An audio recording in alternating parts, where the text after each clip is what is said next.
السلام علیکم ورحمۃ اللہ وبرکاتہ۔ ناپاکی کی حالت میں سحری کھانا یا ناپاکی کی حالت میں روزہ رکھنا کیسا ہے؟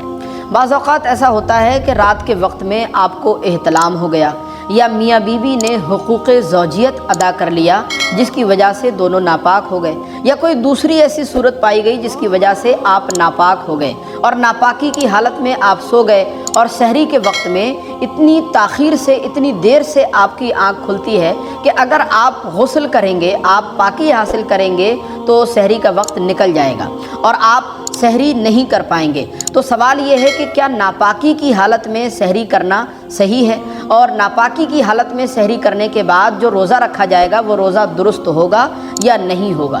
اس کے بارے میں شرعی حکم کیا ہے؟ دیکھیں، یہ بہت اہم مسئلہ ہے، لہذا بہت دھیان سے سنیے گا۔ دیکھیں، اس کے بارے میں شرعی حکم یہ ہے کہ سحری کھانا ہمارے نبی کریم صلی اللہ علیہ وسلم کی بہت پیاری سنت مبارکہ ہے، لہذا اگر وقت ہو تو غسل کر کے پاکی حاصل کر کے آپ سحری تناول کریں تو یہ زیادہ بہتر ہوگا۔ لیکن اگر وقت نہیں ہے، اتنی دیر سے آپ کی آنکھ کھلتی ہے کہ اگر آپ غسل کریں گے تو سحری کا وقت نکل جائے گا، تو پھر ایسے ہی ناپاکی کی حالت میں آپ سحری کھا لیں۔ ناپاکی کی حالت میں سحری کھانے میں کوئی حرج نہیں ہوگا، اور اس کے بعد جو روزہ رکھا جائے گا وہ روزہ بھی صحیح اور درست ہوگا۔ ناپاکی کی حالت میں روزے پر کوئی فرق، کوئی اثر نہیں پڑتا ہے۔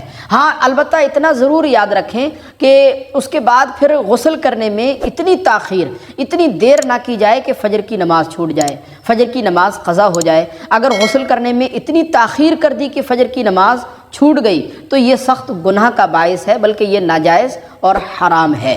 لہذا فجر کی نماز سے پہلے آپ غسل کرنے کی کوشش کریں تاکہ وقت رہتے آپ فجر کی نماز ادا کر سکیں۔ لہذا ناپاکی کی حالت میں سحری کھانے میں یا روزہ رکھنے میں کوئی حرج کی بات نہیں ہے۔ مجھے امید ہے یہ مسئلہ آپ سمجھ گئے ہوں گے۔ السلام علیکم ورحمۃ اللہ۔